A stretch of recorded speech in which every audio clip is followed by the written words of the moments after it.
1996 Honda Goldwing Interstate. Pretty much stock, in really remarkable condition.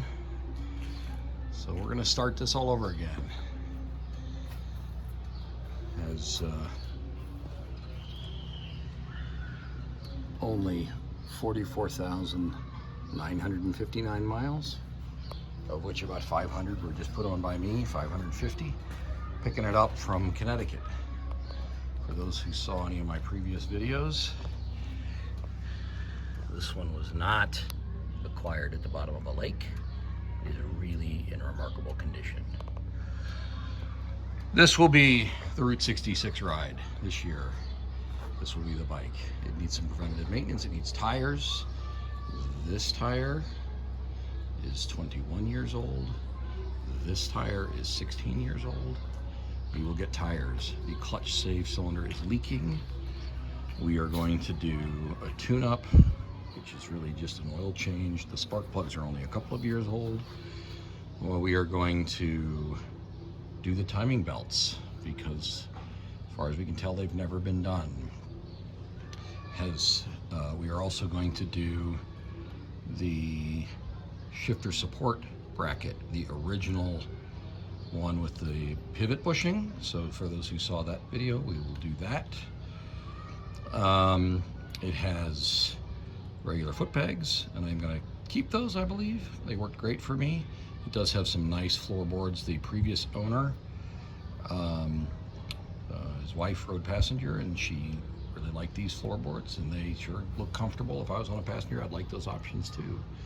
It's in remarkable condition. It's an Interstate edition, so it does not have the CB radio.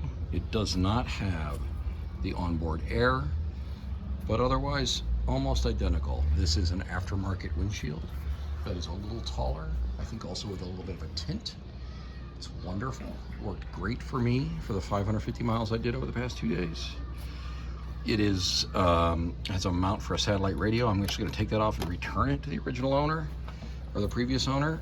So he has it for his satellite radio unit. I'm going to be using cell phone and Wi-Fi and the things like that.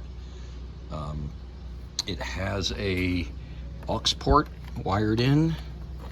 Get this open, or I should say like a 12 volt, kind of a cigarette lighter wired in. I'm going to put USB ports in.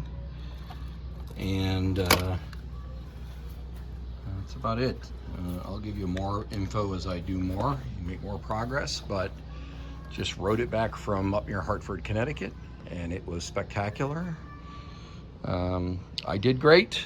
I was nervous at first, as one would expect, but I got my legs under me and we were doing great. Oh, here, this is awesome. How about this? It's an aftermarket cover that screws on in place of the clutch master cylinder cover, and it is for coins for a toll booth. How awesome is that? I don't think I'm going to keep that. I'm going to put a clutch cover on there, so if anybody really wants that, they really are dying to have it, go ahead and send me a message, and I can send it out to you. It has a basic radio without the cassette player. It does work. Plays out loud. It has an aux, so I have to figure that out, because maybe I want to set it so my phone will play through aux and I can play them through the speakers. The original owner replaced the speakers with new speakers front and back and put an amp in. It's very loud. I can hear it when I'm riding. I don't know that I'm going to be doing it that much, but if I'm going to go ahead and put USB ports and things like that in, it might be useful to wire up the USB to the aux if I can do that. So that's it. I'll keep you updated. I'll put out some videos. I'll shoot for one a week to get this thing rolling, and we'll go from there. So